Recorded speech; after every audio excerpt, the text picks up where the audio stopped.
പ്രിയ കൂട്ടുകാർക്കും ഫുഡ് നോട്ട്സിൻ്റെ പുതിയൊരു എപ്പിസോഡിലേക്ക് സ്നേഹത്തോടുകൂടെ സ്വാഗതം. സിമ്പിളായിട്ടുള്ള 3 കാര്യങ്ങൾ വെച്ച് വളരെ ഈസി ആയിട്ടുള്ളൊരു ചെറിയ സിമ്പിൾ സ്നാക്ക് വേഗം ഇന്ന് ചെയ്ത് കാണിക്കാം.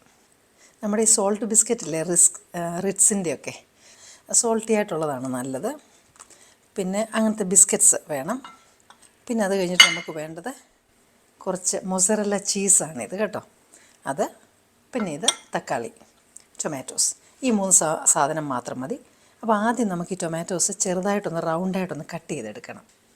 ശരിക്കും ആ ബിസ്ക്കറ്റിൻ്റെ അത്രയുള്ള റൗണ്ടാണെങ്കിലാണ് നല്ലത്.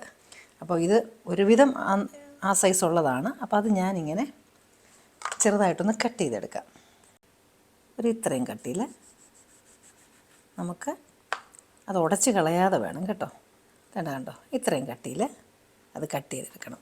അത് ഷാർപ്പായിട്ടുള്ളത് വേണം കേട്ടോ, അല്ലെങ്കിൽ ടൊമാറ്റോ എല്ലാം കട്ട് ചെയ്ത് കഴിയുമ്പോഴത്തേന് അത് ഞെക്കിപ്പുളുക്കിയെല്ലാം പോവും. അത് നിങ്ങൾ ഇതുവരെയും എൻ്റെ ചാനൽ സബ്സ്ക്രൈബ് ചെയ്തിട്ടില്ലെങ്കിൽ ഇപ്പം തന്നെ അതൊന്ന് സബ്സ്ക്രൈബ് ചെയ്യാൻ മറക്കരുത്.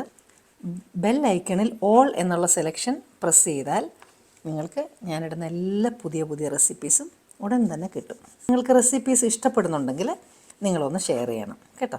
ആവശ്യമുണ്ടെങ്കിൽ നമുക്ക് കട്ട് ചെയ്യാം. അപ്പോൾ ഇങ്ങനെ കട്ട് ചെയ്തെടുക്കണം. ഈ ബിസ്ക്കറ്റ്സ് ഓരോന്നങ്ങ് വെക്കുക. ഇത്ര സിമ്പിളാണോ ഇതെന്ന് നിങ്ങൾ വിചാരിക്കുമല്ലേ? വളരെ സിമ്പിളാണ്. ഇതാക്കുക. ബിസ്ക്കറ്റ് വെച്ച് കഴിഞ്ഞതിന് ശേഷം വളരെ കുറച്ച് ചീസ്, ഇതൊന്ന് നമുക്ക് അതിലൊന്ന് ഒട്ടിച്ച് വെക്കാനായിട്ടാണ്, ഒത്തിരി ഇടണ്ട. ഇവിടെ ചീസ് വെച്ചു. അതിന് ശേഷം അതിന് മുകളിലേക്ക് നമ്മൾ കട്ട് ചെയ്ത് വെച്ചിരിക്കുന്ന ടൊമാറ്റോ വയ്ക്കാം. അപ്പോൾ ഇത് അല്പം വെജിറ്റബിൾ ഉണ്ട്, ചീസുണ്ട്, അതുപോലെ തന്നെ ആ ബിസ്ക്കറ്റ് ഉള്ളതുകൊണ്ട് ക്രഞ്ചി ആയിട്ടും ഇരിക്കും. ഇതാണ് അതിൻ്റെ ഉദ്ദേശം. അപ്പം എനിക്ക് ആവശ്യമുള്ള പോലെ ഇതും ഈ ഒരു പ്ലേറ്റിനകത്തും രണ്ടിനകത്തും വെച്ചു. ഇനി ഇതിൻ്റെ മുകളിലേക്ക് നമുക്ക് അല്പം ധാരാളമായിട്ട് ചീസ് ഇടാം. കണ്ടോ എന്ത് സിമ്പിളാണെന്ന് നോക്കിയേ. അപ്പം അതുപോലെ തന്നെ മറ്റേതിൻ്റെ ഇടാം. ഇപ്പോൾ ഇതും ഞാൻ വെച്ചു, ഇതും വെച്ചു. ഇനി ഇത് നമ്മൾ മൈക്രോവേവിൽ വെച്ചിട്ട് ഈ ചീസ് ഉരുകുന്നിടം വരെ, അപ്പോൾ അത് നമ്മളൊന്ന് നോക്കണം അതിൻ്റെ ടൈം എത്രയാണെന്ന് കേട്ടോ. അപ്പോൾ അതനുസരിച്ച് നമുക്ക് മൈക്രോവേവിലേക്ക് വെക്കാം. ആ സമയത്ത് നമ്മുടെ ടൊമാറ്റോയും ഒന്ന് വിൽറ്റായി കിട്ടും, നമുക്കൊന്ന് വാടിക്കിട്ടും. മൈക്രോവേവിലേക്ക് വയ്ക്കാം. അപ്പം ഞാനത് 1 മിനിറ്റ് ഒന്ന് വെക്കുകയാണ്. അപ്പം ഞാനത് നോക്കിയിട്ട് എനിക്ക് അഡ്ജസ്റ്റ് ചെയ്യാമല്ലോ. അപ്പോൾ സമയം എത്രയാണെന്ന് കറക്റ്റായിട്ട് ഞാൻ ഒടുവിൽ പറയാം കേട്ടോ. 1 മിനിറ്റാണ് ഞാൻ വെച്ചത്. ഇത് നന്നായിട്ട് ഉരുകി നന്നായിട്ട് വന്നിട്ടുണ്ട്. നമുക്ക് കൂടുതൽ ചീസ് വേണമെങ്കിൽ കൂടുതൽ ചീസ് വയ്ക്കാം.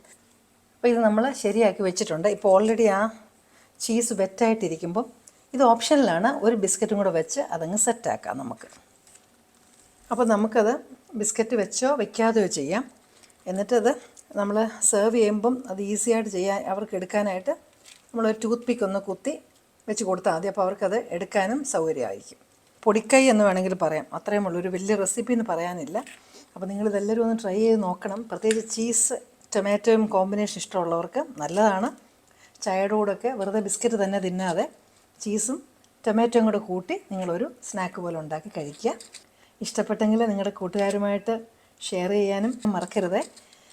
ഇനി നല്ലൊരു റെസിപ്പിയുമായിട്ട് വീണ്ടും ഞാനെത്തും. Till then I am signing off and you stay safe.